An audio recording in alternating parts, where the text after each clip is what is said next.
ಪಿತನ ಸುತನ ಮತ್ತು ಪವಿತ್ರಾತ್ಮರ ನಾಮದಲ್ಲಿ ಆಮೇನ್.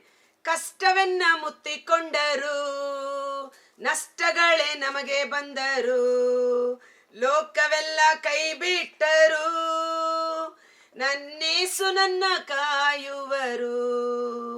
ಲೋಕವೆಲ್ಲ ಕೈ ಬಿಟ್ಟರು, ನನ್ನೇಸು ನನ್ನ ಕಾಯುವರು. ಕ್ರಿಸ್ತನಲ್ಲಿ ಬಾಳುವಾಗ ನಮಗೆಂದೆಂದು ಜಯ ಜಯವೇ. ಜೈ ಜೈ ಕ್ರಿಸ್ತ ಹಲ್ಲೇಲೂಯ, ಜೈ ಜೈ ಕ್ರಿಸ್ತ ಹಲ್ಲೇಲೂಯ, ಜೈ ಜೈ ಕ್ರಿಸ್ತ ಹಲ್ಲೇಲೂಯ, ಜೈ ಜೈ ಕ್ರಿಸ್ತ ಹಲ್ಲೇಲೂಯ. ಪ್ರಭು ಕ್ರಿಸ್ತರಲ್ಲಿ ಆತ್ಮೀಯ ಸಹೋದರ ಸಹೋದರಿಯರೇ, ಈ ದಿನದ ಮುಂಜಾನೆಯ ಜೀವಸ್ವರ ಪ್ರಕಟಣಾ ಗ್ರಂಥ 12ನೇ ಅಧ್ಯಾಯ ಮುಂದುವರೆದ ಭಾಗ. ಯಾರಾದರೂ ನಿನ್ನೆ ಮೊನ್ನೆ ಜೀವಸ್ವರವನ್ನು ನೋಡದಿದ್ದರೆ ದಯವಿಟ್ಟು ನೀವು ಹಿಂದಿನ ವಿಡಿಯೋಗಳನ್ನು ನೋಡಿ 12ನೇ ಅಧ್ಯಾಯದ ಮುಂದುವರೆದ ಭಾಗ ಕೊನೆಯ ಭಾಗವನ್ನು ನಾವು ನೋಡ್ತಾ ಇದ್ದೇವೆ. 13ನೇ ವಚನ. ಘಟಸರ್ಪವು ತನ್ನನ್ನು ಭೂಮಿಗೆ ತಳ್ಳಲಾಗಿರುವುದನ್ನು ಅರಿತು, ಘಟಸರ್ಪ ಅದಕ್ಕೆ ಸೈತಾನ, ಪಿಶಾಚಿ, ಪುರಾತನ ಸರ್ಪ ಎಂಬುದಾಗಿ ಅದಕ್ಕೆ ಹೆಸರು. ಓಕೆ, ಘಟಸರ್ಪವು ತನ್ನನ್ನು ಭೂಮಿಗೆ ತಳ್ಳಲಾಗಿರುವುದನ್ನು ಅರಿತು ಗಂಡು ಮಗುವಿಗೆ ಜನ್ಮವಿತ್ತ ಆ ಮಹಿಳೆಯನ್ನ ಅಟ್ಟಿಸಿಕೊಂಡು ಓಡಿತು. ಮಹಿಳೆ ಅಂದರೆ ಯಾರು, ಹುಟ್ಟಿದ ಗಂಡು ಮಗು ಯಾರು ಎಂಬುದನ್ನ ಪ್ರಕಟಣಾ ಗ್ರಂಥ 12ನೇ ಅಧ್ಯಾಯ 1ರಿಂದ 5ರ ವಚನದಲ್ಲಿ ಈಗಾಗಲೇ ಟಾಕ್ ಕೊಟ್ಟಿದ್ದೇವೆ. ನೋಡದೇ ಇರೋರು ದಯವಿಟ್ಟು ಅದನ್ನ ನೋಡಿ, ನಿಮಗೆ ಕ್ಲಿಯರ್ ಆಗಿ ಅದು ಅರ್ಥ ಆಗಲಿ, ಪವಿತ್ರಾತ್ಮರು ಸಹಾಯ ಮಾಡಲಿ.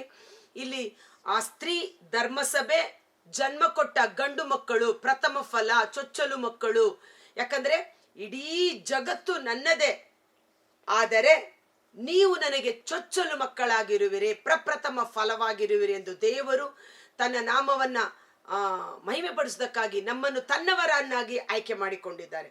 ಇಡೀ ಲೋಕ ದೇವರದ್ದೇ, ಇಡೀ ಜಗತ್ತು ಅವರದ್ದೇ, ಆದರೆ ದೇವರ ಮಕ್ಕಳಿಗೆ ನೀವು ನನ್ನವರು ಎಂದು ಪ್ರತ್ಯೇಕಿಸಲ್ಪಟ್ಟಿದ್ದಾರೆ. ಓಕೆ, ಸೊ ಆಗ ಆ ಮಹಿಳೆ ಅರಣ್ಯದಲ್ಲಿರುವ ತನ್ನ ಸ್ಥಳಕ್ಕೆ ಹಾರಿ ಹೋಗುವಂತ ದೊಡ್ಡ ಗರುಡ ಪಕ್ಷಿಗಿರುವಂತ 2 ರೆಕ್ಕೆಗಳನ್ನು ಆಕೆಗೆ ಕೊಡಲಾಯಿತು.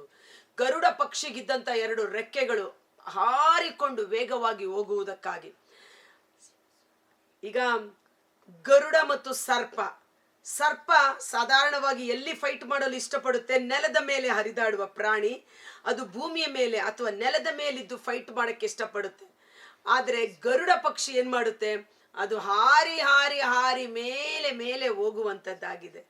ಈ ಗರುಡ ಮತ್ತು ಸರ್ಪ ಸಾಧಾರಣ ನೀವು ಯಾವುದಾದ್ರೂ ಚಾನೆಲ್ ಅಲ್ಲಿ, ಜಿಯೋಗ್ರಫಿಕ್ ಚಾನೆಲ್ ಅಲ್ಲಿ ನೋಡ್ಬೋದು. ಅವು ಒಂದಕ್ಕೊಂದು ಫೈಟ್ ಮಾಡುವಾಗ ನೀವು ನೋಡ್ಬೋದು.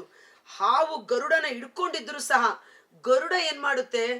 ಭೂಮಿಯ ಅಂತರವನ್ನ ಬಿಟ್ಟು ಆ ಹಾವನ್ನ ಕಚ್ಚಿಕೊಂಡೆ ಹಾಗೇ ಮೇಲೆ ಎತ್ಕೊಂಡು ಹೋಗ್ಬಿಡುತ್ತೆ. ಮೇಲೆ ಹೋಗಿ ವಾಯುಮಂಡಲದಲ್ಲಿ ತನ್ನ ಒಂದು ಕಂಟ್ರೋಲ್ಗೆ ಬಂದ ಮೇಲೆ ತಿರುಗಿಸಿ ಸುತ್ತಿ ಹಾವನ್ನ ಡಬಾರ್ ಅಂತ ಕೆಳಗಡೆ ಹಾಕುತ್ತೆ. ಅದು ಬಂಡೆ ಮೇಲೋ ಎಲ್ಲೋ ಬಿದ್ದು ನಾಶ ಆಗುತ್ತದೆ, ಹೌದಲ್ವಾ? ಸೊ ಈ ಸರ್ಪ ಆಕೆಯನ್ನು ಅಟ್ಟಿಸಿಕೊಂಡು ಹೋಗುವಾಗ ದೇವರು ಆ ಮಹಿಳೆ ಅಂದ್ರೆ ಧರ್ಮಸಭೆ, ಹದ್ದಿನಂತೆ 2 ರೆಕ್ಕೆಗಳನ್ನ ಕೊಟ್ಟರು. ಈ ಹದ್ದು ರೆಕ್ಕೆ ಕೀರ್ತನೆ 91ರಲ್ಲಿ ನಾವು ನೋಡ್ತೇವೆ, ತನ್ನ ರೆಕ್ಕೆಗಳ ಅಡಿಯಲ್ಲಿಟ್ಟು ನಮ್ಮನ್ನು ಕಾಪಾಡುವ ದೇವರು. ಆಮೇನ್. ದೇವರ ಆಶ್ರಯದಲ್ಲಿರುವವರು ಸುರಕ್ಷಿತರು. ಆತನ ರೆಕ್ಕೆಯ ಅಡಿಯಲ್ಲಿ ನಮಗೆ ರಕ್ಷಣೆಯ ಕವಚವಿದೆ. ಆ ರೆಕ್ಕೆಯ ಅಡಿಯಲ್ಲಿ ನಮಗೆ ರಕ್ಷಣೆಯ ಕವಚವಿದೆ ಎಂಬುದಾಗಿ ಧರ್ಮೋಪದೇಶ ಕಾಂಡ 32 ವಚನ 10, 11ರಲ್ಲಿ ನಾವು ನೋಡ್ತೇವೆ. ತಂದೆ ದೇವರು 6 ಲಕ್ಷ ಇಸ್ರಾಯೇಲ್ ಜನಾಂಗದವರನ್ನ ಫರೋಹ ರಾಜನ ಆಳ್ವಿಕೆಯಿಂದ, ಗುಲಾಮತನದಿಂದ ಬಿಡಿಸಿಕೊಂಡು ಬರುವಾಗ ಹದ್ದು ತನ್ನ ಮರಿಗಳನ್ನ ರೆಕ್ಕೆ ಅಡಿಯಲ್ಲಿಟ್ಟು ಕಾಯ್ದು ಕಾಪಾಡುವಂತೆ ನಾನು ನಿಮ್ಮನ್ನು ಪ್ರೀತಿಯಿಂದ ಪೋಷಿಸಿ ಪರಾಂಬರಿಸಿ ಮರುಭೂಮಿಯಲ್ಲಿ ಮುನ್ನಡೆಸಿದನು ಎಂದು ಹೇಳುತ್ತಾರೆ. ಸೊ ತಂದೆ ದೇವರ ಆ ಒಂದು ಅನುಗ್ರಹ, ತಂದೆ ದೇವರ ಕೃಪೆ, ತಂದೆ ದೇವರಿಂದ ಅನುಗ್ರಹಿಸಲ್ಪಟ್ಟ ಧರ್ಮಸಭೆಯ ಮೇಲಿರುವ ಒಂದು ಆಶೀರ್ವಾದ, ಆತನ ರೆಕ್ಕೆ ಅಡಿಯಲ್ಲಿ ರಕ್ಷಣೆಯ ಕವಚವಿದೆ, ರಕ್ಷಣೆ ನಮಗೆ ದೊರಕಲಿದೆ ಎಂಬುದಾಗಿ. ಸೊ ಹದ್ದನ್ನ ತಂದೆ ದೇವರಿಗೆ ಹೋಲಿಕೆ ಮಾಡುವಂತದ್ದಾಗಿದೆ. ಅಲ್ಲಿ ಘಟಸರ್ಪದ ಕಣ್ಣಿಗೆ ಬೀಳದೆ 3.5 ವರ್ಷಗಳ ಕಾಲ ಪೋಷಣೆ ಹೊಂದುವಂತಾಯಿತು. ಈ 3.5 ವರ್ಷಗಳು ಅಥವಾ 3 ವರ್ಷ 6 ತಿಂಗಳು ಅಥವಾ 42 ತಿಂಗಳು, ಇದರ ಕುರಿತು ಪ್ರಕಟಣಾ ಗ್ರಂಥದಲ್ಲಿ ಅನೇಕ ಕಡೆ ಈಗಾಗಲೇ ನಾವು ಧ್ಯಾನಿಸಿದ್ದೇವೆ. ಎಲಿಯ ಹೇಗೆ 3 ವರ್ಷ 6 ತಿಂಗಳು ಮಳೆ ಬಾರದು ಎಂದು ಆಜ್ಞಾಪನೆ ಮಾಡಿದಾಗ ಆ ಬರಗಾಲದ ಸಮಯದಲ್ಲಿ 3 ವರ್ಷ 6 ತಿಂಗಳು ದೇವರು ಎಲಿಯ ಪ್ರವಾದಿಯನ್ನು ಹೇಗೆ ಸುರಕ್ಷಿತವಾಗಿ ಪೋಷಣೆ ಮಾಡಿದರು, ಹಂತ ಹಂತವಾಗಿ ಪೋಷಣೆ ಮಾಡಿದರು.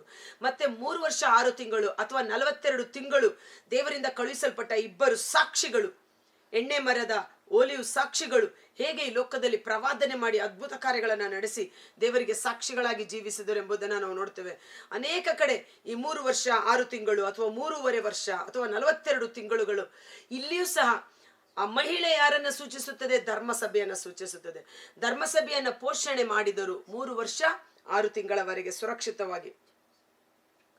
ಆ ಘಟಸರ್ಪ ತನ್ನ ಬಾಯಿಯಿಂದ ನೀರನ್ನು ನದಿಯಂತೆ ಸುರಿಸುತ್ತಾ, ಯಾವಾಗ ಘಟಸರ್ಪಕ್ಕೆ ಆಕೆಯನ್ನು ಚೇಸ್ ಮಾಡಲು ಸಾಧ್ಯವಾಗಲಿಲ್ಲವೋ ತನ್ನ ಬಾಯಿಯಿಂದ ಜಲಪ್ರವಾಹದಂತೆ ನದಿಯ ನೀರನ್ನು ಸುರಿಸಲು ಅದರಲ್ಲಿ ಕೊಚ್ಚಿಕೊಂಡು ಹೋಗುವಂತೆ ಮಾಡಲು ಯತ್ನಿಸಿತು. ಆದರೆ ಭೂಮಿ ಆಕೆಯ ನೆರವಿಗೆ ಬಂದಿತು. ಅದು ತನ್ನ ಬಾಯನ್ನು ತೆರೆದು ಘಟಸರ್ಪದ ಬಾಯಿಂದ ಹೊರಬಂದ ನದಿಯನ್ನು ಕುಡಿದು ಬಿಟ್ಟಿತು. Praise the lord. ಹೇಗೆ ದೈವಿಕ ಸಂರಕ್ಷಣೆ ಇದೆ ಅನ್ನುವ ರೀತಿಯಲ್ಲಿ ಆ ಘಟಸರ್ಪ ಬಾಯಿಂದ ನೀರು ಬಂದು ಹರಿಯುವ ಸಮಯದಲ್ಲಿ ಸಹ ಭೂಮಿ ಆ ನೀರನ್ನೆಲ್ಲ ಹೀರಿಕೊಂಡು ಆಕೆಯನ್ನ ಸಂರಕ್ಷಣೆ ಮಾಡಿತು, ಧರ್ಮಸಭೆಯನ್ನ ಸಂರಕ್ಷಣೆ ಮಾಡಿತು ಅಂತ ಈ ವಾಕ್ಯ ಓದುವಾಗ ಆ ನದಿಯ ನೀರು ದೇವರ ಸಂರಕ್ಷಣೆ. ಯೆಶಾಯ 59 ವಚನ 19ರಲ್ಲಿ ಹೀಗೆ ನಾವು ನೋಡ್ತೇವೆ. ಇದರ ಟೈಟಲ್ ನೋಡುವುದಾದರೆ ಬರಲಿದೆ ರಕ್ಷಣೆ ಅಂತ. ಪೂರ್ವದಿಂದ ಪಶ್ಚಿಮದವರೆಗೆ ಎಲ್ಲರೂ ಸರ್ವೇಶ್ವರ ಸ್ವಾಮಿಯ ನಾಮಕ್ಕೆ ಎದರುವರು, ಅವರ ಘನತೆಗೆ ಅಂಜುವರು. ರಭಸದಿಂದ ನುಗ್ಗುವ ಪ್ರವಾಹದಂತೆಯೂ ವೇಗವಾಗಿ ಬೀಸುವ ಗಾಳಿಯಂತೆಯೂ ಸರ್ವೇಶ್ವರ ಸ್ವಾಮಿ ಬಂದೇ ಬರುವರು ಅಂತ ಇದರಲ್ಲಿದೆ. ರಭಸದಿಂದ ನುಗ್ಗುವ ಪ್ರವಾಹ, ಆ ಸಮಯದಲ್ಲಿ ಸರ್ವೇಶ್ವರ ಸ್ವಾಮಿ ಬಿರುಗಾಳಿಯಂತೆ ಬಂದೇ ಬರುವರು. ಇದನ್ನ ನಾನು ಮೊಬೈಲಲ್ಲಿ ನೋಡುವಾಗ ಅಲ್ಲಿ ಸಿಕ್ಕಿದಂತ ವಚನ, ವೈರಿ ಪ್ರಳಯದಂತೆ ಬರುವಾಗ ಇಲ್ಲಿ ಘಟಸರ್ಪ ನದಿಯ ನೀರನ್ನು ಸುರಿಸಿ ಎಲ್ಲರನ್ನ ಸಂಹಾರ ಮಾಡಬೇಕು, ನಾಶ ಮಾಡಬೇಕೆಂದು ಅನೇಕ ಪ್ರವಾಹಗಳು ಅಲ್ವಾ, ಸುನಾಮಿ, ಇಂಥ ಅನೇಕ ಪ್ರವಾಹಗಳು ಬಂದು ಜನರು ಲೆಕ್ಕವಿಲ್ಲದಷ್ಟು ಅದರಲ್ಲಿ ನಾಶನವನ್ನ ಅನುಭವಿಸಿದ್ದಾರೆ. ವೈರಿ ಪ್ರಳಯದಂತೆ ಬರುವಾಗ ಕರ್ತನ ಆತ್ಮ, ಪ್ರಭುವಿನ ಆತ್ಮ ಅವನಿಗೆ ವಿರೋಧವಾಗಿ ಧ್ವಜವೆತ್ತುವನು. ಆಮೇನ್. ಧ್ವಜ ಶಿಲುಬೆಯ ವಿಜಯೋತ್ಸವ, ಶಿಲುಬೆಯ ಶಕ್ತಿ, ಶಿಲುಬೆಯ ಮಹಿಮೆ, ಧ್ವಜವನ್ನು ಎತ್ತಲಾಗುವುದು. ಆ ಧ್ವಜ ಜಯಕಾರದ ಧ್ವಜವಾಗಿರುತ್ತದೆ. ಸೊ ಭೂಮಿ ಬಾಯಿ ತೆರೆದು ನೀರನ್ನ ನುಂಗಿ ಆಕೆಯನ್ನ ಕಾಪಾಡಿತು ಎಂಬುದಾಗಿ. ಇದರಿಂದಾಗಿ ಘಟಸರ್ಪಕ್ಕೆ ಆ ಮಹಿಳೆಯ ಮೇಲೆ ತೀವ್ರತರ ರೋಷ ಉಂಟಾಯಿತು. ಮೊದಲೇ ರೋಷದಿಂದ ಇದ್ದಿದ್ದಂಥ ಸರ್ಪ ಈಗ ಮಹಿಳೆ ಅನ್ನುವ ನಮ್ಮ ಧರ್ಮಸಭೆಯ ಮೇಲೆ ಇನ್ನು ತೀವ್ರವಾದ ಒಂದು ರೋಷದಿಂದ ಮುನ್ನುಗ್ಗಿ ಬಂತು. ಆಕೆಯ ಇನ್ನುಳಿದ ಸಂತತಿ ನೋಡಿ, ಆಕೆಯ ಸಂತತಿ, ಆಕೆ ಗಂಡು ಮಗುವಿಗೆ ಜನ್ಮ ಕೊಟ್ಟಳು ಅಲ್ವಾ.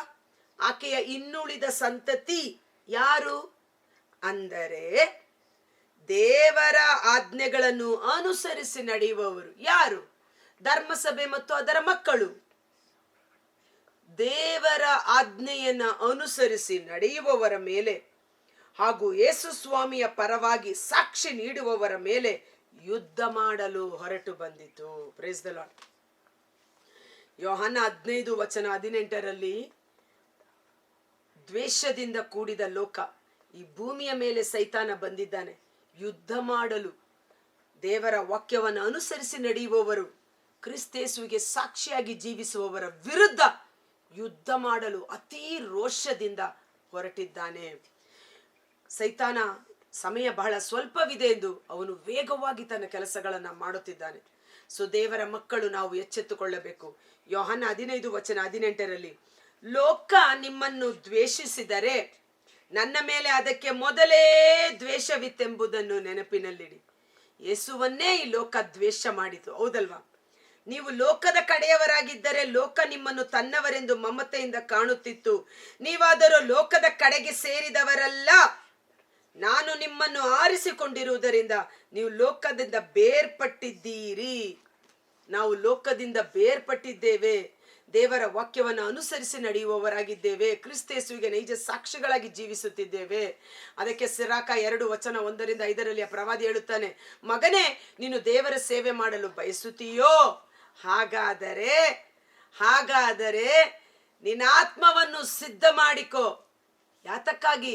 ಕಷ್ಟ, ಸಂಕಟಗಳು, ಶೋಧನೆಗಳನ್ನು ಎದುರಿಸಲು ನೀನು ನಿನ್ನ ಆತ್ಮವನ್ನು ಸಿದ್ಧ ಮಾಡಿಕೋ. ಬಂಗಾರದ ಪರೀಕ್ಷೆ ಆಗುವುದು ಬೆಂಕಿಯಲ್ಲಿ, ದೇವರ ಮಕ್ಕಳ ಪರೀಕ್ಷೆ ಆಗುವುದು ಅವಮಾನಕರವೆಂಬ ಕುಲುಮೆಯಲ್ಲಿ. ನಮ್ಮ ವಿರುದ್ಧ ಒಂದು ಯುದ್ಧ ಉಂಟು, ನಾವು ಎಚ್ಚೆತ್ತುಕೊಂಡಿರಬೇಕು. ನಾವು ಯುದ್ಧ ಭೂಮಿಯಲ್ಲಿ ನಿಂತಿರುವ ಸೈನಿಕರಾಗಿದ್ದೇವೆ. ನಮ್ಮ ಶತ್ರು ಬೇರೆ ಯಾರೂ ಅಲ್ಲ, ಸೈತಾನ, ಅಂಧಕಾರ ಶಕ್ತಿಗಳು, ಆ ಘಟಸರ್ಪ ನಮ್ಮನ್ನು ನಾಶ ಮಾಡಬೇಕೆಂದು ಹೊಂಚು ಹಾಕಿ ಕಾಯುತ್ತಿದ್ದಾನೆ. ಆದರೆ ದೊಡ್ಡ ಜಲಪ್ರಳಯದಂತೆ ಸೈತಾನನು ನುಗ್ಗಿ ಬಂದರೂ ಸಹ ಬಿರುಗಾಳಿಯಂತೆ ದೇವರಾತ್ಮ ನಮ್ಮ ಪರವಾಗಿ ಕಾರ್ಯ ಮಾಡಿ ಧ್ವಜವನ್ನು ಎತ್ತಿ ನಮ್ಮನ್ನು ಜಯಶಾಲಿಗಳಿಗಿಂತ ಮಿಗಿಲಾದ ಜಯಶಾಲಿಗಳನ್ನಾಗಿ ಮಾಡುವವರಾಗಿದ್ದಾರೆ. ಅದಕ್ಕೆ ಪ್ರಭು ಯೇಸು ಹೇಳಿದರು, ನಾನು ಈ ಲೋಕವನ್ನ ಜಯಿಸಿದ್ದೇನೆ. ಯೋಹನ್ನ 16:33. ನೀವು ನನ್ನಲ್ಲಿದ್ದು ನೀವು ಸಹ ಲೋಕವನ್ನ ಜಯಿಸುವವರಾಗಿದ್ದೀರಿ. ಕಷ್ಟ ಸಂಕಟಗಳು ನಿಮಗೆ ತಪ್ಪಿದ್ದಲ್ಲ, ಧೈರ್ಯದಿಂದಿರಿ. ಕರ್ತರಾದ ಯೇಸುವೇ, ಮುಂಜಾನೆ ಜೀವಸ್ವರವನ್ನು ಆಲಿಸುತ್ತಿರುವ ಪ್ರತಿಯೊಬ್ಬ ಸಹೋದರ ಸಹೋದರಿ ಅವರ ಕುಟುಂಬಗಳು ನಿಮ್ಮ ಕರಗಳಿಗೆ ಸಮರ್ಪಿಸ್ತೇನೆ. ಮತ್ತಾಯ 10:22 ನೀವು ನನ್ನವರಾದ್ದರಿಂದ ಈ ಲೋಕ ನಿಮ್ಮನ್ನ ದ್ವೇಷಿಸುವುದು, ತಂದೆ ಮಗನನ್ನ ಕೊಲ್ಲುವನು, ಅತ್ತೆ ಸೊಸೆಗೆ ವಿರೋಧವಾಗಿರುವರು. ಆದರೆ ನೀವು ನನ್ನವರಾಗಿದ್ದರೆ ಕಾರಣ ಈ ಲೋಕಕ್ಕೆ ನಿಮ್ಮ ಮೇಲೆ ದ್ವೇಷವಿದೆ. ಕೊನೆಯವರೆಗೂ ಸಹನೆಯಿಂದಿರುವವನು, ಸೈರಣೆಯಿಂದಿರುವವನು ಜೀವೋದ್ಧಾರವನ್ನು ಹೊಂದಿಕೊಳ್ಳುವನು. ಈ ಕೊನೆ ಕಾಲದಲ್ಲಿ ನಮಗೆ ಬೇಕಿರುವುದು ಸಹನೆ ಮತ್ತು ಸೈರಣೆ, ಪವಿತ್ರಾತ್ಮರ ಸತ್ಫಲಗಳು, ಶಾಂತಿ, ಸಮಾಧಾನ, ಪ್ರೀತಿ, ಕ್ಷಮೆ, ಸಹನೆ, ತಾಳ್ಮೆ, ಸೈರಣೆ. ಆ ಫಲಗಳು ನಮ್ಮಲ್ಲಿ ಕಾರ್ಯ ಮಾಡುವಂತೆ ಪರಿಶುದ್ಧಾತ್ಮರು ನಮ್ಮಲ್ಲಿ ಸತ್ಫಲಗಳನ್ನು ಉಂಟು ಮಾಡಲಿ, ಸತ್ಫಲಗಳು ನಮ್ಮಲ್ಲಿ ಕಾರ್ಯ ಮಾಡಲಿ. ಎಲಿಯನಿಗೆ 3 ವರ್ಷ 6 ತಿಂಗಳು ದೇವರು ಸರಿಯಾದ ರೀತಿಯಲ್ಲಿ ಪೋಷಣೆ ಮಾಡಿದರು. ಅದೇ ರೀತಿಯಲ್ಲಿ ದೇವರು ಸಹ ಇಂಥ ಶೋಧನೆಯ ಸಮಯದಲ್ಲಿ ನಮ್ಮನ್ನು ತನ್ನ ಕಣ್ಣು ಮಣಿಯಂತೆ, ಕಣ್ಣು ಗುಡ್ಡೆಯಂತೆ ಪೋಷಿಸಿ ಪರಾಂಬರಿಸಲು ಶಕ್ತರಾಗಿದ್ದಾರೆ. ಆ ಸೈತಾನನನ್ನು ಎದುರಿಸಿ ನಿಲ್ಲಲು ನಾವು ಶಕ್ತರಾಗುವಂತೆ ದೇವರು ನಮಗೆ ಕೊಟ್ಟ ಸಕಲ ಶಸ್ತ್ರಾಸ್ತ್ರಗಳನ್ನು ಧರಿಸಿಕೊಂಡು ಆ ಹೋರಾಟವನ್ನು ಯೇಸುವಿನ ನಾಮದಲ್ಲಿ ಮುಂದುವರಿಸೋಣ. ಸಣ್ಣ ಬಾಲಕನಾದ ದಾವೀದ ಅಭಿಷೇಕದ ಶಕ್ತಿಯಿಂದ ಗೋಲಿಯಾತನನ್ನು ಸದೆಬಡಿದ ರೀತಿಯಲ್ಲಿ ನಾವು ಸಹ ಯೇಸುವಿನ ನಾಮದಲ್ಲಿ ಯೇಸುವಿನ ರಕ್ತದ ಅಭಿಷೇಕದಲ್ಲಿ, ಪವಿತ್ರಾತ್ಮರ ಅಗ್ನಿಯ ಅಭಿಷೇಕದಲ್ಲಿ ನಮ್ಮನ್ನ ಕಾಡುತ್ತಿರುವ ಸೈತಾನನನ್ನು, ಅವನ ದುಷ್ಟಶಕ್ತಿಗಳನ್ನು ಜಯಿಸಿ ಜಯಶಾಲಿಗಳಿಗಿಂತ ಮಿಗಿಲಾದ ಜಯಶಾಲಿಗಳಾಗಿ ಯೇಸುವಿಗೆ ಸಾಕ್ಷಿಗಳಾಗಿ ನಿಲ್ಲುವಂತೆ ಯೇಸುವಿನ ಅದ್ಭುತಕರವಾದ ನಾಮದಲ್ಲಿ ಪ್ರಾರ್ಥಿಸಿ ಬೇಡಿ ಹೊಂದಿಕೊಳ್ಳುತ್ತೇವೆ. ಆಮೇನ್. God bless you. ಈ ವಿಡಿಯೋ ಲಿಂಕನ್ನು ಪರರಿಗೂ ಶೇರ್ ಮಾಡಿ ಆಶೀರ್ವಾದವನ್ನು ಹೊಂದಿಕೊಳ್ಳಿ. ನಮ್ಮ ಮಧ್ಯಸ್ಥಿಕೆ ತಂಡದಲ್ಲಿ ಪ್ರತಿದಿನ ಈ ಜೀವಸ್ವರವನ್ನು ನೋಡುವವರು, ವೀಕ್ಷಿಸುವವರು, ಶೇರ್ ಮಾಡುವವರು, ಆಮೇನ್ ಎಂದು ಟೈಪ್ ಮಾಡಿ ಲೈಕ್ ಮಾಡುವವರು, ಈ ಜೀವಸ್ವರ ಮೀಡಿಯಾ ಮಿನಿಸ್ಟ್ರಿಗಾಗಿ ಪ್ರಾರ್ಥನೆ ಮಾಡುವ ನಿಮ್ಮೆಲ್ಲರ ಕುಟುಂಬಗಳಿಗಾಗಿ ನಾವು ಪ್ರತಿದಿನ ಪ್ರಾರ್ಥನೆ ಮಾಡುತ್ತಿದ್ದೇವೆ. Thank you.